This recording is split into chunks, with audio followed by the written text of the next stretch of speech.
Мынау шулы бейнежазба кімнің есінде? В смысле это дерьмо? Ну, мне не слушай. Ну, не слушайте. Ну, не надо.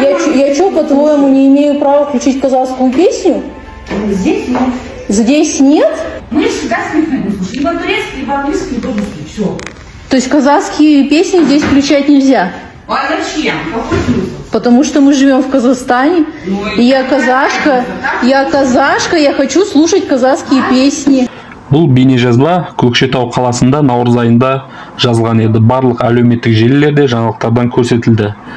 Көкшетау қаласының полициясы қылмыстық іс қозғағанын мәлімдеді. Бірақ бүгін 13 маусым 2026 жылы қарындасымыз бейнежазба жариялап істің тоқтағанын мәлімдеді. Өкінішке орай, айыптаушылар әкімшілік те қылмыстық та жауапқа тартылған жоқ. Неге? Түсініксіз. Міндетті түрде прокуратураға шағымданамыз. Қазақстанда қазақтың құқығын кім қорғайды сонда? Сегодня у нас 12 июня 2026 года, а ВОЗ и ныне там. 2 недели назад через своих источников неофициально я узнала о том, что мое дело закрыто.